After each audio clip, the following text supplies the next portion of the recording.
Welcome back, fellow jazz bums. Today, we are excited to talk with Jay Cohn from J.M.I. Recordings. Jay was nice enough to reach out to us earlier in the year and share a couple promo records. We did a video evaluating those and giving our opinions. We'll link that in the description below if you want to check that out.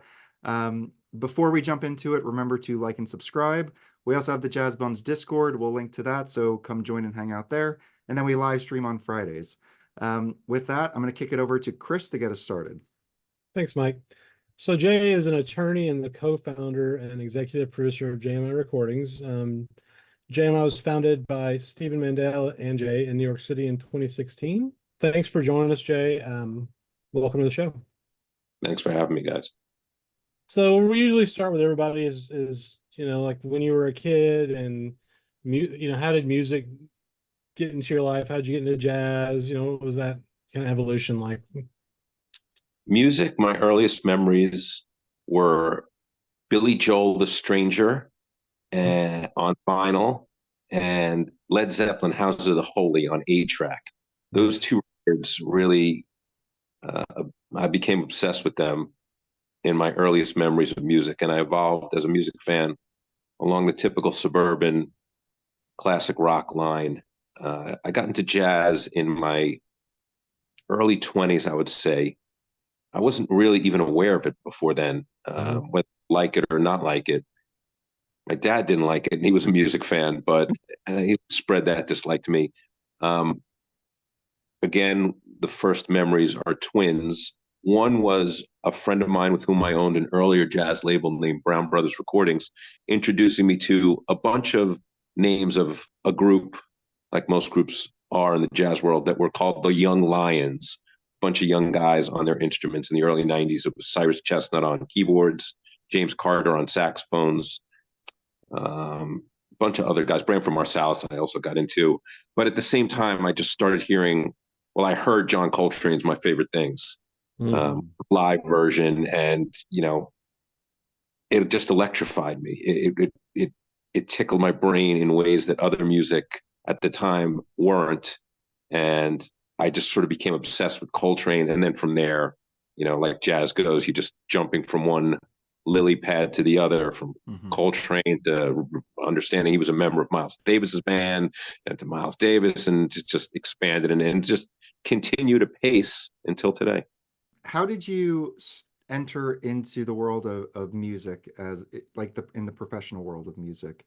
I know that you had a production company prior to J.M.I., from what I understand. Is that correct? Or No, not really. I mean, I started out as a manager with that same who I mentioned. We were high school classmates. We started managing a singer-songwriter about whom you can find virtually nothing on the internet, a guy named Java Gel, stage name. And we managed him to get him some local gigs around New York City. We co-produced, without having a label, a cassette. This is back in the early 90s of his. And we kind of started a catch-all company called Pointillist Media, which then morphed into Brown Brothers Recordings. So we started out as managers.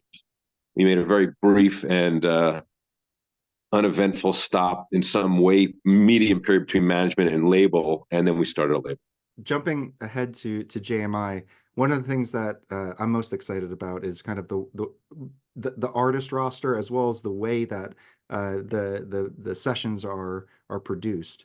The earlier stuff that you were working on, the learnings that you gained from that, and then for this venture for J.M.I., is there kind of a direct correlation to using the all analog process, using tape and all this type of thing, or is that something that came in a little later?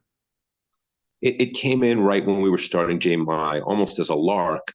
It was my idea, and the idea behind J.M.I., there's a bunch of ideas, strands that sort of weave together in a beautiful lanyard. But one of those strands was trying to create a discography of new LPs, from the packaging to the music to the labels to everything we found cool about labels that my partner obsessively collected, and creating a new version of that, because those seem to us to be an easy way for us to create an artistic universe and artifacts which mean so much to us, and share them in a way, or provide them in a way that they might not be available in OG pressings from the labels we loved. So we're trying to create, because it's a physical medium, and eventually, who knows how long. I mean, we still have good records from the 50s, right? LPs, like 50s or 60s, but at some point, Mother Nature will take those out, and here's a discography of JMI stuff, which we hope is of comparable quality and finds a fan base like the fans that Steve and I are of the labels we love. So that's kind of the way it happened. And once we decided to do that, then I started to think, what's another way besides great packaging and very specific to our tastes, audio quality and processes?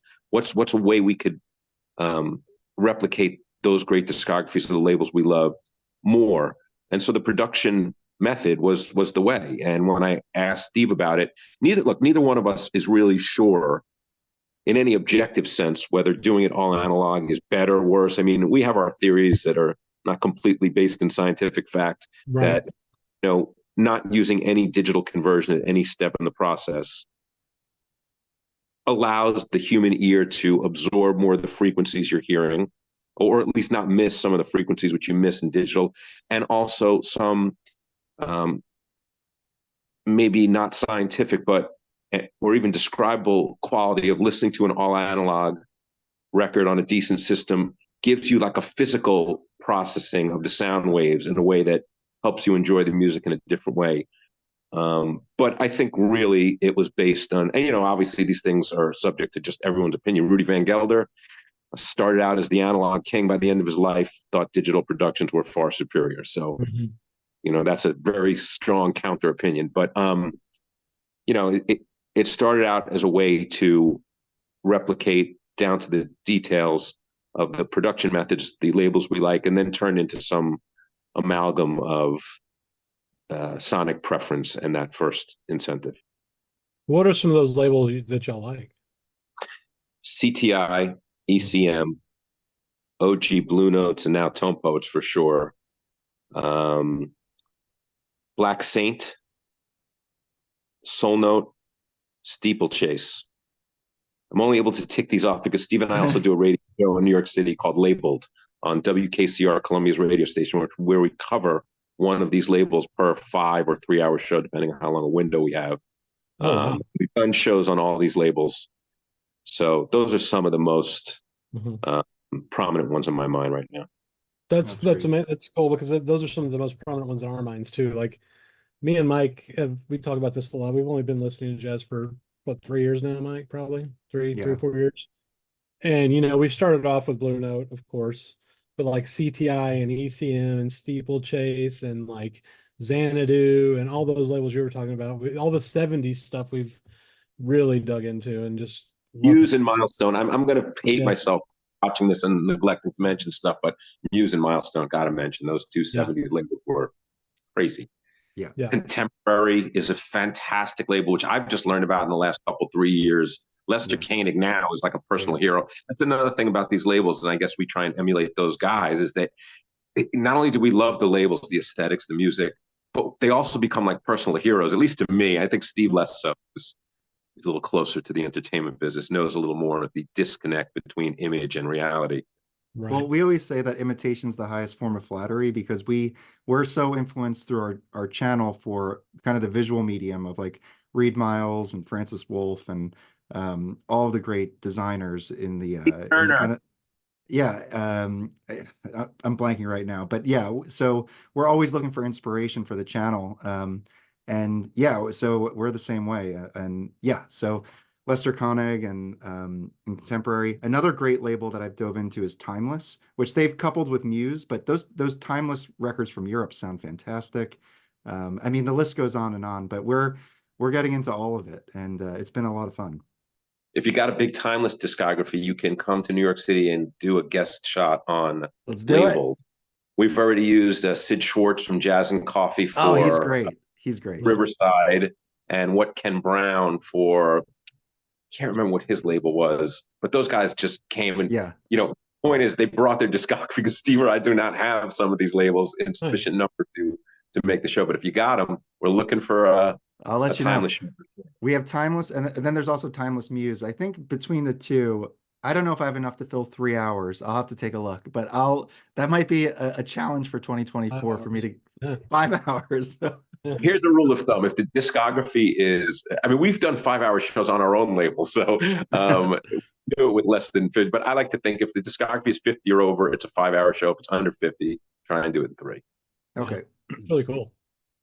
And correct me if this is wrong, but it seems like each project in terms of studio, the tape you're using, like all of the mechanics within the studio, and even like the pressing plants, jackets. It seems like every project kind of has a different or a unique kind of approach. Is that correct to say? Is it kind of each one you kind of figure out as you kind of get it going?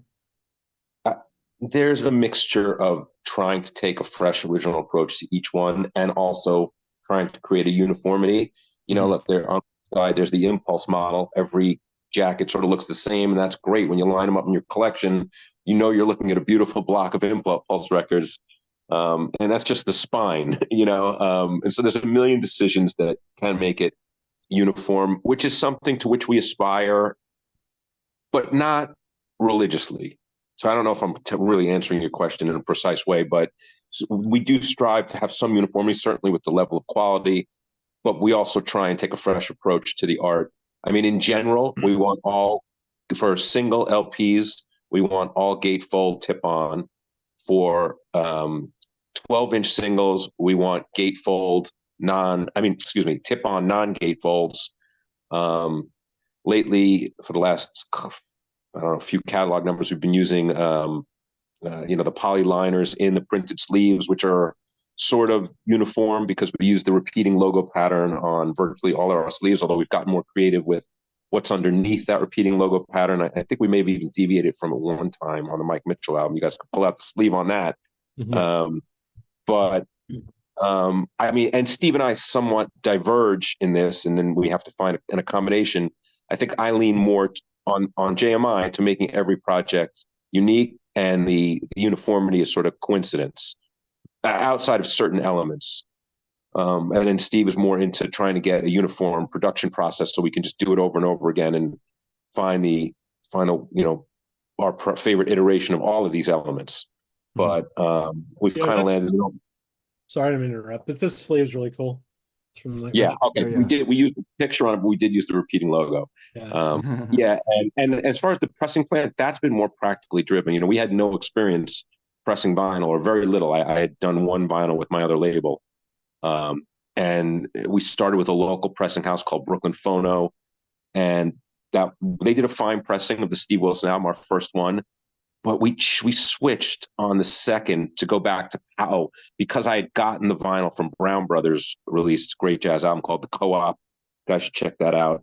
Derek Hodge and Warren Wolf, all back when they were super young in the early 2000s. And that was pressed at a place called Palace. So then J.M.I. wanted to emulate that a little bit. So we went to Palace for Rangry 1.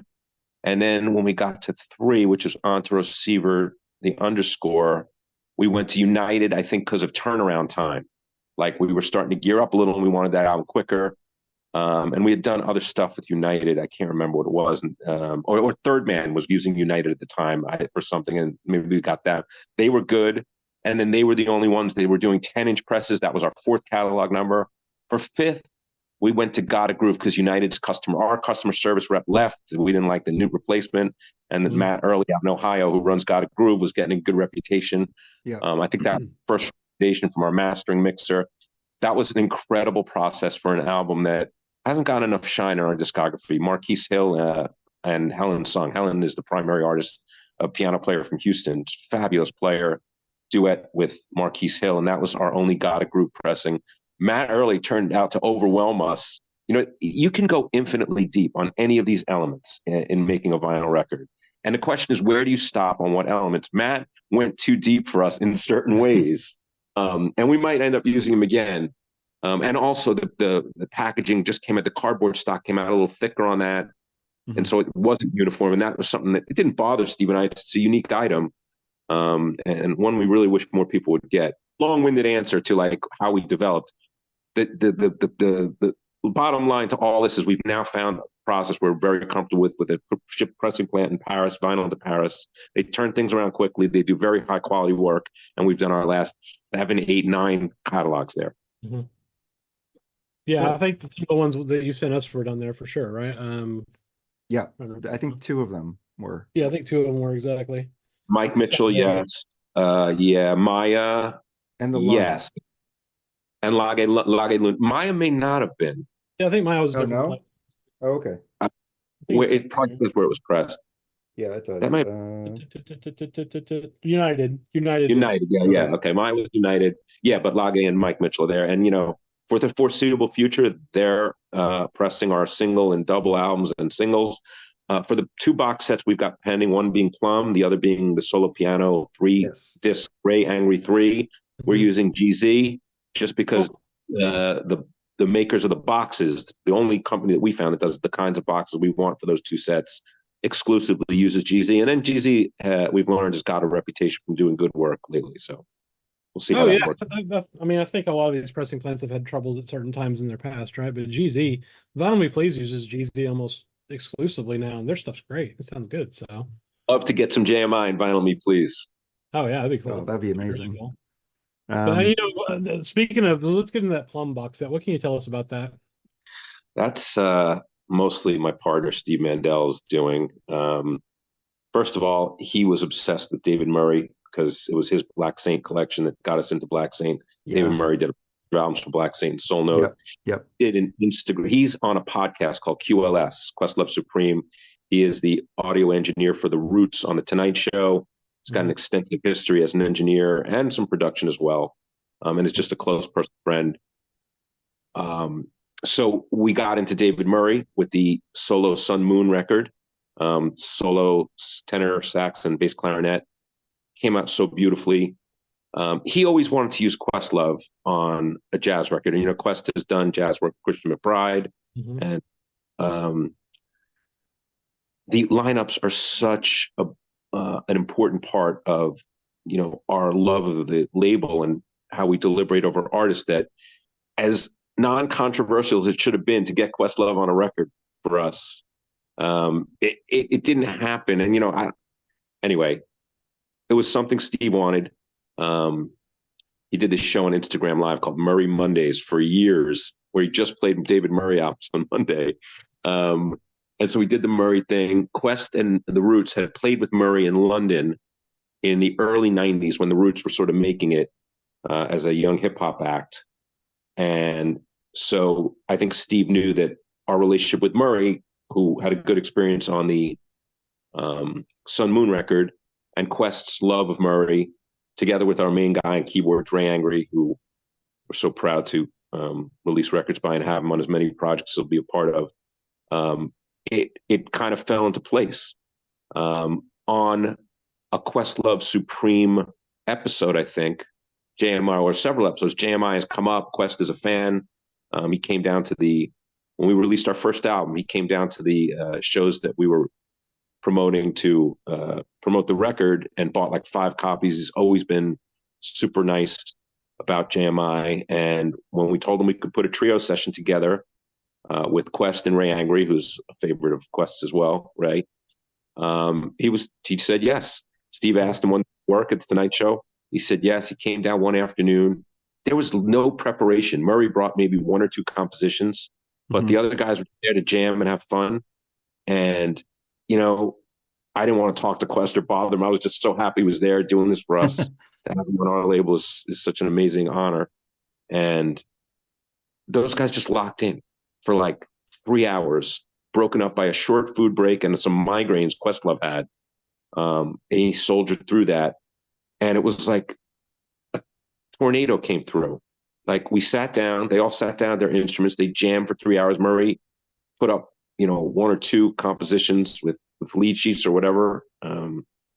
And when they were done, we just sat there gobsmacked for a while. And when we left the studio that night, I just said, Steve, we have to release everything they just recorded. We can't cut any of that. It's too good. And what the hell do we know about cutting these guys? And so we said box set. The idea for the title came because we felt like we were plumbing the depth. And we also like the color plum. It little looks play on great. two different spelled homonyms. Here, And I was sharing the screen. This is what the cover of the box will look like. What material will the box be made of? You were saying that GZ glad is you asked, Mr. Parenti. It'll be made of plum-colored velvet. Nice. very good. It's 4 LP, okay? Correct. And then it also says here allow 6 months for fulfillment. So when is the anticipated approximate like shipping date? Is it going to be like closer to the summer or is it earlier than that? No, it's going to be earlier. We don't have a date yet, but now everything is finalized. They are going to begin making the boxes. I mean, I don't know what the turnaround time is going to be, but I'm hoping for sometime late January, latest, probably more like February. But yeah, those will go out and, they're going to sell out quick. And Chris and I are looking forward to our promo copies. So thank you in advance. Yeah. There's no promo copies of Plum. Sorry, guys. It's a very short run. It's a very expensive item. That is good to know. There's one person that's getting complimentary copies, and that's Questlove. That's fair. David Murray and Ray Angry can have them too. How many are you going to have available? Like, are you doing like 3,000 or is it going to be? I don't really want to say because it's like I'm not trying to be mysterious or like trick anyone, but the truth is, if I say a big number and we don't say, people will judge us on that project in particular based on the amount of we make and sell, and because it involves. I just don't want to say for that project. Okay, so if you're interested in this, pre-order it now because that's okay. Also, is it only for pre-order or will it be available? Should it not sell out for pre-order? Because I think originally there was some language on here that made me think like, yeah, it said pre-sale box only.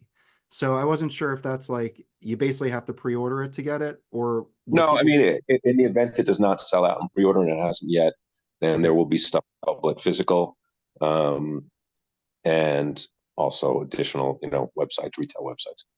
Okay. But this is going to be one of those things that's going to be very difficult to get that back on a press again, I would think. It seems like these box sets, it's just so expensive to produce them, is what we've heard from other people, that it's hard to make a second run. They're very expensive. I don't know that affects the second run. We haven't been lucky enough to get there. Sure. But I would imagine it'd be easier because they have all the art specs set up. Sure. You know what? They probably do have to make new stampers. I don't know. Okay. I don't know if it's going to be harder. I hope to find out. Yeah, that'd be cool. Be a good problem to have. Yeah, for sure. Now I know. I think I read with Maya that they brought the recording to you, right? they did. They got in touch with us during the pandemic when we weren't recording much, and we get a bunch of submissions. We're lucky in that way. Stuff that I would love to put out that we just don't have the money to put out. Or the bandwidth, but that was one, and we listened to everything. And like I said, we like a lot of stuff that we don't put out that we have to say no to. But that was one thing that the more I listened to it, the more I loved it. I played it for Steve. He liked it enough, which he's a very tough judge. And we inquired as to how it was made. It turned out it was made all analog. Oh, right. And so we just bought it. We bought the tapes. They sent the tapes over from Europe. And postscript is next month. Those 4 guys are coming to New York City to record their follow-up with us. I'm really happy. Awesome. Yeah, that's outstanding. Yeah, Very cool. Yeah, I really enjoyed that record. I think the 3 that you sent us, so that Mike Mitchell record just blew me away. Black Dynamite. And what can you say about that guy? He to me, watching him play and hearing him on recordings is like a unique experience, even amongst musicians, great musicians. He's got that something extra. And, to feature him on a solo drum album, it's one of those things that, and like a lot of stuff in J.M.I, I don't think we fully processed how much we love that yet. And we hope we'll do. It was the decision to put it out as a 2 LP, the same as Plum, just like we're not cutting any of this.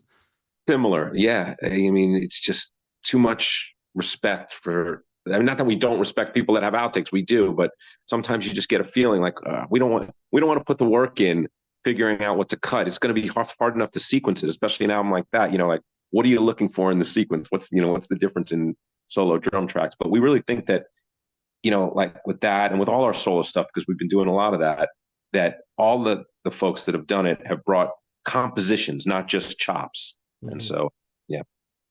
No, and that's what impressed me about that one the most. That was the third one I listened to. It was like solo drums. I'm like, what?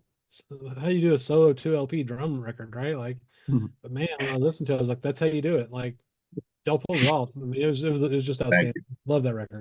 Love that one. Yeah. I mean, Mike's a wonder. He is. Yeah, I was surprised by that one too because I didn't know what I thought I was going to hear was not what I heard. Like he was clearly playing melody on top of his drums. So like it's not just like him doing like beautiful drum rolls, although he does do that. But it's like kind of like a single, I don't know. It just it really surprised me.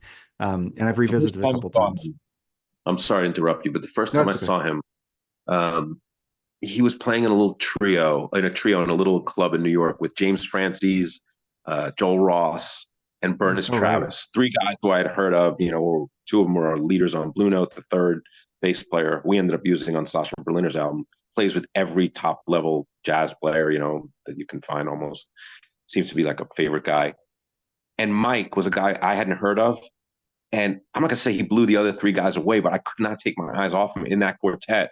And I was just like, wow, we got to record this guy. We did an album with him in LA in 2019 with a short-lived employee at JMI supervising. Steve and I were not there. An incredibly unwieldy beast that we have not put out yet, and we may never put out, with a bunch of LA cats. It's like some futuristic prog rock. I mean, if you follow Mike's digital career on his buddy Ben Hickson's label, Dolphin Records, they're out of Houston, you can hear some of that kind of stuff. But to hear it done all analog was just another experience. We just haven't found a way to mix it properly, and it may never come out. But Mike is one of those guys who, like, I don't know what his reputation is going to be 10, 20, 50, 100 years from now. But I know that if JMI records exist in racks of used record stores that we love to prowl, and someone comes upon that will be a proud moment for me. And that's one of the motivating forces of JMI. That's cool. Yeah, it Yeah. definitely seems like a passion project. So your partner in this is Stephen Mandel. And how is like kind of the division of labor? I'm sure that you guys kind of work together on all things, but do you kind of take ownership or lead some aspects of the project and he other aspects of it? How does that work And out? the short answer is I'm more responsible for finance, and he's more responsible for artistic decisions. Okay. But we are thoroughly collaborative in all decisions on JMI, and that's been one of the wonderful things about the label. He and I have been friends for so many years, very close friends. But I know from collaborating with friends on business ventures in the past that that's a tough line to get past with really good friends. And you know, I loved him before, but I love him in a much different and deeper way now because of the way we've been able to collaborate on virtually everything. But the short answer to your question is he knows way more about sound, and I'm putting up more money. Well, but when you think of like 2024 or 2023, was there a set number of projects that you set out to accomplish, or is it kind of an organic thing where when opportunities come up, you kind of figure out how best to kind of accomplish them? Definitely the second one. Our goal in the beginning was to maybe put out an album a year or two albums a year max, and it's just I don't want to say mushroom. That's a little bit too exaggerated, but it's multiplied, and yeah, it's just how whether we have the money, we always have projects we want to do, and then we try and prioritize them. And if there's budget for them, we'll do as many as we can. I think 2022. Well, we've been in business 7 years, if you count 16 when we didn't release anything. I think we started the idea for the label. Whatever, we were a record or two for our first couple 3 years. Now we're up to catalog number 23, I think. Mhm. And we've got a lot more. And I think 2022 was our most prolific year to date, and then 2023 bested it. I don't anticipate that continuing, but you don't know. We don't know. So how many records did y'all put out in 23?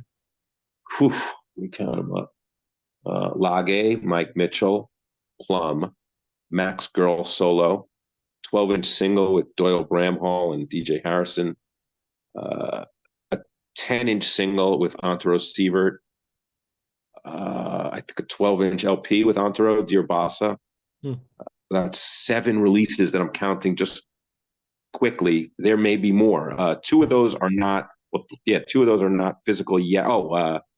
James Carter, solo baritone sax, another great record that I'm super proud of. Yeah.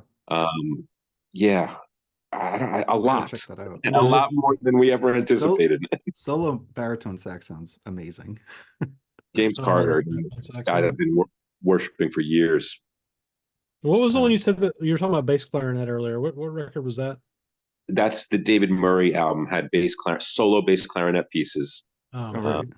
Solo tenor sax. Yeah, Sun Moon. That was our first double LP at 45 RPM. I'm going to find that because I love bass clarinet, man. It's just got the craziest sound to it. Great reviews in Absolute Sound. The Absolute Sound. Some writer there really loved it, and they used it as a tester at some audio convention in Chicago. Oh, cool. Yeah, sounds incredible. Yeah. Very nice. Now, we talk about these different labels that y'all love, and I picked up on CTI big time just from the gatefolds, the art, and then to me, one of the things that I thought was amazing was the fact that you're offering your cover art. How many people have bought the cover art from you?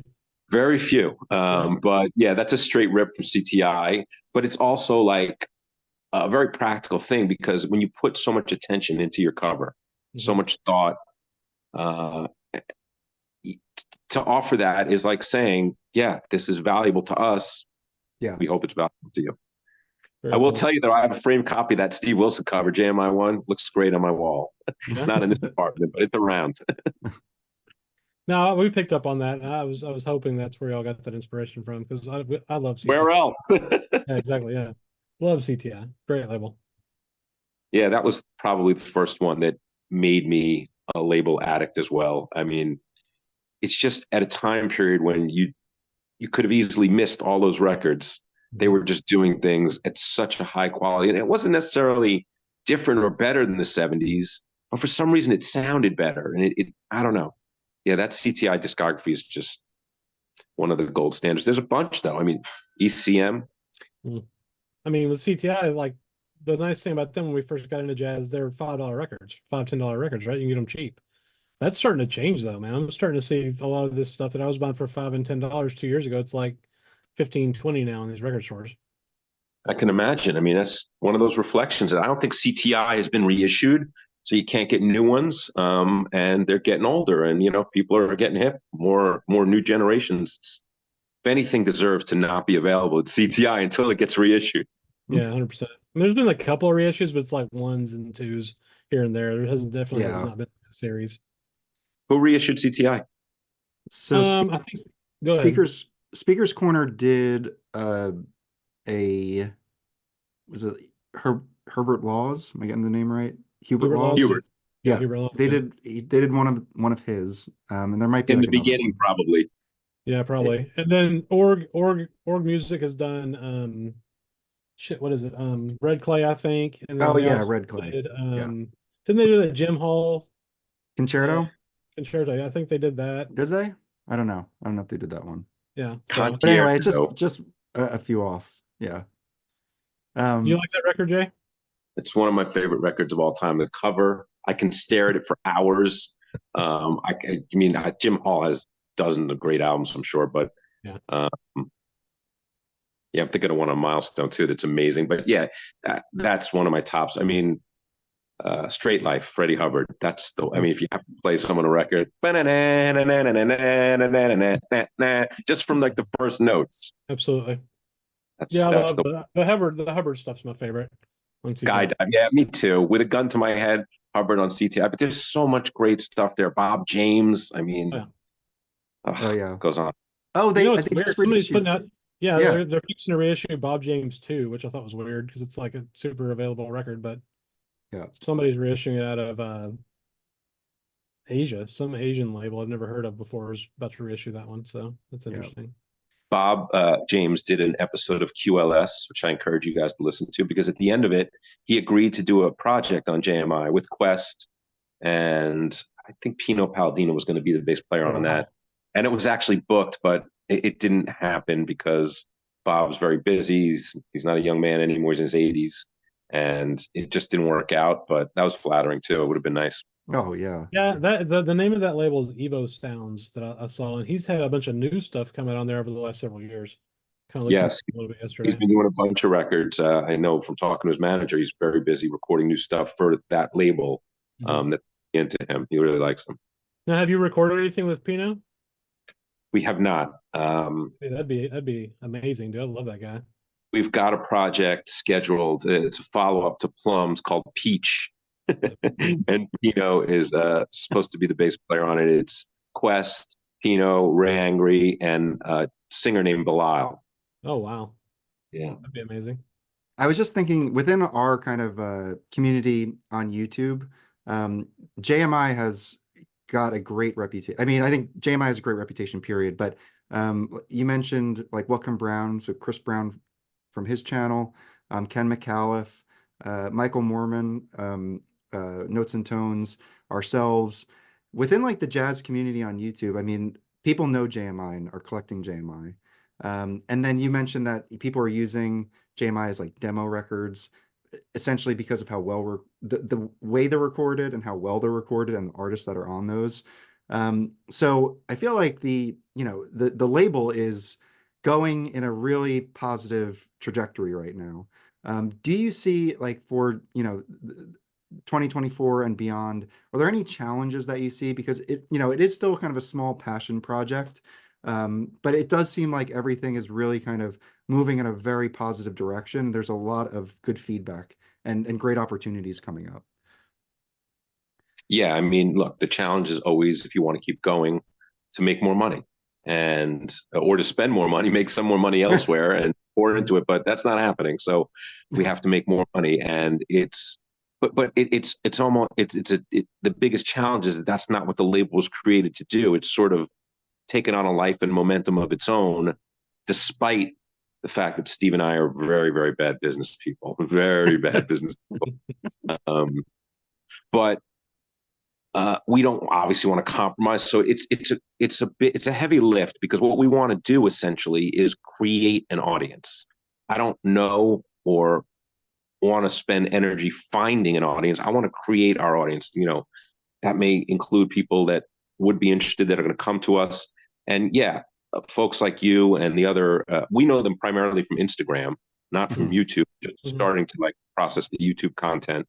But the Instagram jazz vinyl accounts are the closest thing in alignment to the people we want to enjoy our records. And if we can please you folks who are so passionate about the same kind of labels and packaging and stuff that we're passionate about, then we feel like we've done our job. So that's sort of one way that we're trying to meet the challenge. But we also, hope to find some mechanisms to make people who wouldn't be inclined to investigate this kind of music or get into collecting records from our label and hopefully other labels too, in a way that sustains us financially. We spend very little money on publicity because we're spending it all on the records.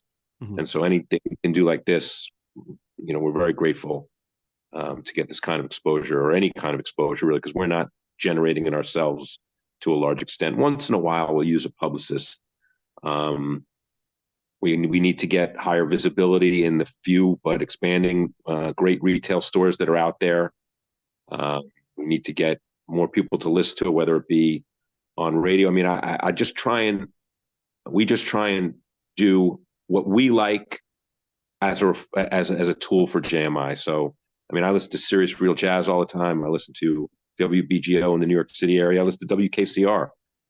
And so I would like those stations to play us more. And I'd like stations like those to play more music of ours.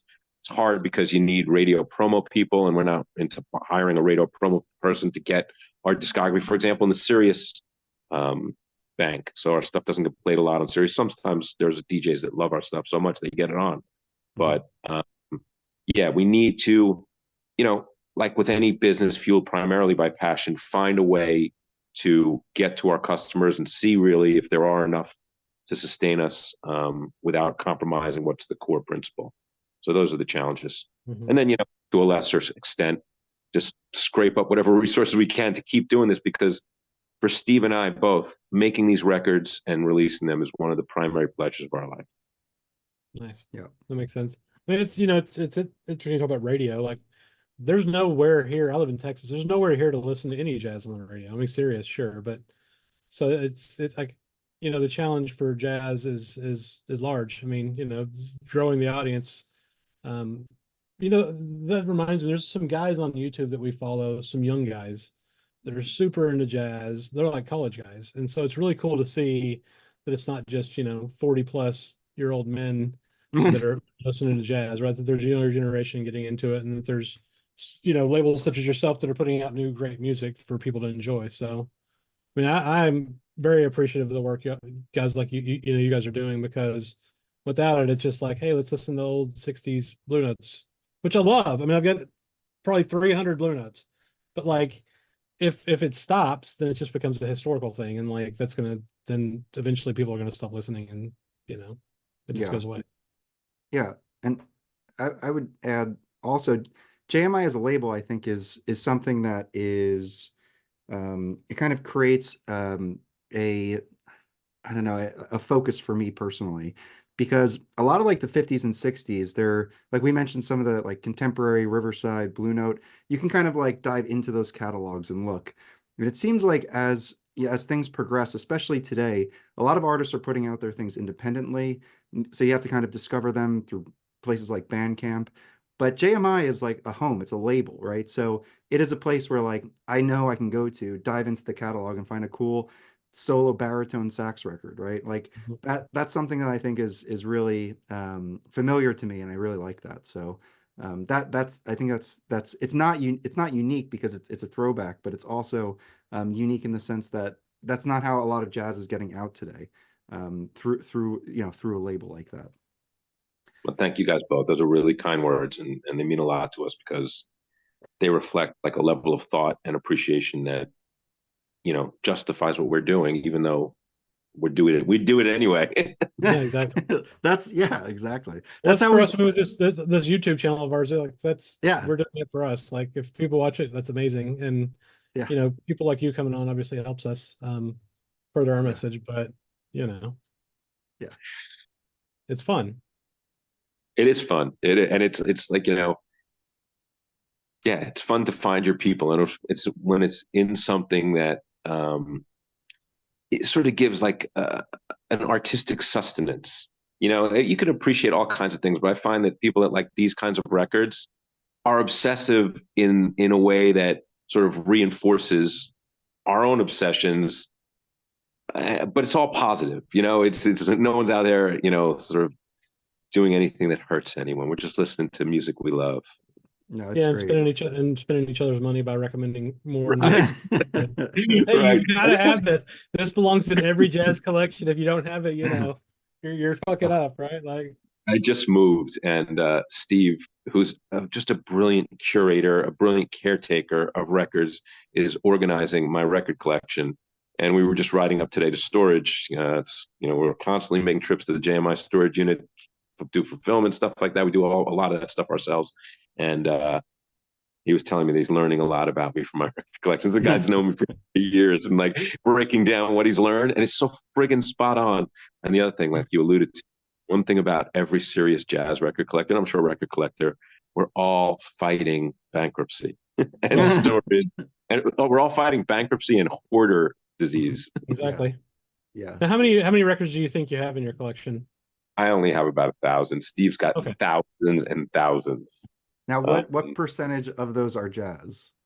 he broke that down for me today. It's a good question for you to ask today. 75%, it turns out, are jazz. And again, I Okay. spent a lot of time not being a jazz fan, but Right. Now, it sounds like you're organizing it now, but are you organizing alphabetically, or do you do it by label? What's the method here? he's doing it, and it will neither be alphabetical nor strictly by label, although more by label than alphabetical.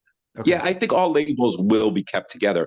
But as he pointed out, you see, I learned from him, and like I wasn't going to imitate his collection. I can't. He spent 5 years prowling some of the best record stores. If you guys have been to New York, Academy, Human Head, just these palaces of used records, a lot of great jazz. And I think jazz, just for old vinyl in particular, and new vinyl too, there's an intellectual component to jazz record collectors where we want to know and study the liner notes to learn things about the music. Absolutely. I think more than other genres, maybe other than classical. There's other genres that have like people sort of delving in. But anyway, I don't know exactly how the organization is going to come back, but I trust him. But in my collection, I wasn't going to, like, he went complete on CTI. He owns every CTI record, hundreds of ECMs, hundreds of Black Saints, all that stuff. I wasn't going to try and be faithful to labels because I had already experienced all that in his collection. And just replicate that. So I just collect in a much more haphazard way. Yeah, I'm the same way. I don't need everything. I just need what I want, right? Or what I want at the time, right? And it's always evolving. Like reissues too. I have a ton of reissues. I have so much respect for not just home poet people, but Craft Recordings is doing great work. Vinyl Me Please does great work. I mean, a well done reissue to me matches an OG. Yeah. Yeah. I agree. I've got a ton of reissues. I mean, I'm about to purge some of my records. I've like I said, I've been collecting for 3 years and I've got 1,800 jazz records probably. Wow. It's insane. So I've got to sell 300 or 400 of them, man, because I've got so much just shit that I bought because it looked cool and I listened to it once and I'm like, yeah, that's a cool record, but am I really gonna listen to this ever again? And if the answer is no, I'm gonna get rid of it. Yeah. Congratulations, you have graduated to the next level of record. Well, I haven't done it yet, man. I haven't done it yet.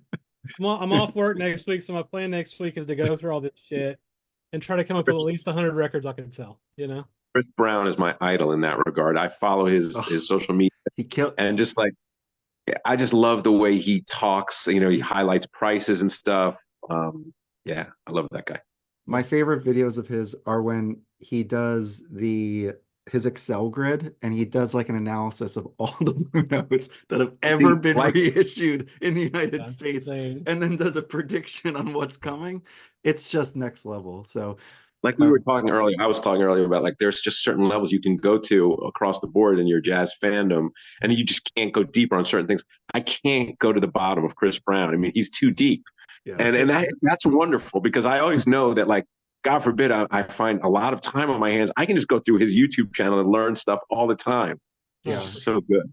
And you guys too, man. You guys are doing it. I mean, I'm sorry Felipe isn't here because his collection is banging, and like his taste, I'm sure you do. But like, Felipe's it's wonderful.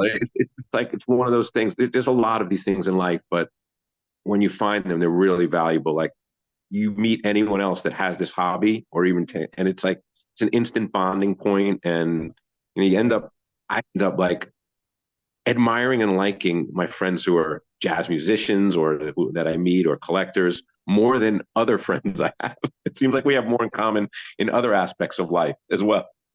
Yeah, that's because it's an obsessive disease, man. Like, once you get hooked, like I don't listen to almost anything else anymore. Like I've got, I'm like you. I've probably got 500 rock records. I just never listened to them. Yeah, I go back. I want to. I go back a little bit, but it's like I'm gonna go listen to some 90s rock. You know what it is? Listen to jazz. I will not go into anything. Like if I'm going back to non-jazz music now, it's usually stuff I know is going to push certain buttons, which is not my approach in jazz. I love to find a new name in jazz. Joanne Brackeen. Guys ever hear her? Oh yeah, she's on Timeless. She has some Timeless records. Like she, artists like her. I mean, I love Joanne Brackeen so much. I've been recently listening to a trumpet player, Cliff Thornton.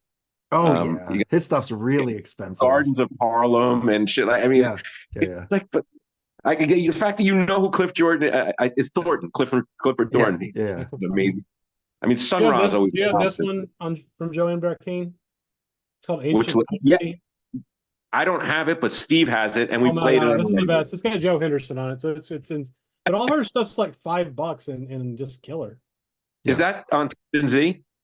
Yeah, it is. Yeah. It's funny because when they interviewed Bob James, he actually, I think Steve asked the question. He doesn't ask a lot of questions on that podcast, or someone asked, and Bob James said something really funny about Joanne Brackeen. Like he tried to control every artist on Tappan Zee, which is his own imprint within Columbia, because he was head of Jazz A&R at Columbia at the time that I think Tappan Zee was going on. Long story, but he said he could never coach Joanne Rakeen. I'm paraphrasing because she was always going to do her own thing. Yeah. Well, you can hear it, man. She's amazing. Incredible. Well, we've gone a little over here. I know we started late, but we really appreciate your time. Is there any Yeah. other like upcoming projects you want to hype up or anything anybody should check out? Well, the one that's front of mind is we got that new Maya thing. Yeah, Max Girl, solo bass, produced by Stanley Clark, recorded in Los Angeles with a great engineer named Sebastian Chris, who's a friend of Steve's, who produces and engineers a lot of Elvis Costello's more recent stuff, won Grammys with him recently. That's a really immaculate sounding record. And it's a beautiful record in the same way that I think the Mike Mitchell one is, in the sense that it's got full compositions played for solo bass. Max is a guy that I think a lot of people are going to be hearing more about. He's just a miraculous player. Him and Mike grew up together, actually. And I think it's not a coincidence, like the Beatles, they rehearsed together 8,000,000 hours in Hamburg and wherever. Mike and Max. But the Max one is out digitally now, but is coming out on vinyl very soon. We'll have it in hand any day. That's one I'd really like people to get into. I'm really proud of that one. I mean, you guys were good enough to feature the Lage album. I think that's a fantastic album. Helen Sung and Mark. It has a Tyshawn on it, which is Tyshawn, sorry, one of my personal heroes. Yeah. I did the session just so I can get a picture with him, which I did. I think it's so on the J.M.I. Instagram account. He's a hero of mine. I love the guy, and it's such a super nice guy. One of those people you talk to, and within 1 minute of talking to him, he knows more about virtually any topic that you could converse with him about. But he's just so kind and generous. Plays in 8 zillion different kinds of ways. He's got a heavy metal album out with this guy Bill Laswell. Just a trio album where he's just playing like thrash metal, and he's incredible at that too. His new classical stuff's great. The Lage one though sounds great. I mentioned the Helen Sung one before. Maya is one that needs more love. So we love them all. They're all like little, like I said, they're little universes to themselves, and we hope they're all part, or little galaxies themselves. We all hope they're all part of the universe of J.M.I. Well, thank you for coming. This was really fun. Thanks for inviting me, guys. And let's do this again at some point in the future. I've got to get Steve on. Absolutely. Yes. Yeah. We could do that. Reach out to Steve. Please do this. He'll be better than me. You're great, man. We'll get both of you on. We'll get both of you on. Yeah. I wanted to do that. Questlove called him in for work today. Oh. Awesome. All right. Well, thanks, guys, really appreciate it. All right, cool. Before we get out of here, for everyone that stuck around, thanks. Drop a comment. Let us know what you thought about this. What are your favorite J.M.I. recordings? Are you looking forward to Plum, etc.? Remember to like and subscribe, and we'll see you guys next time.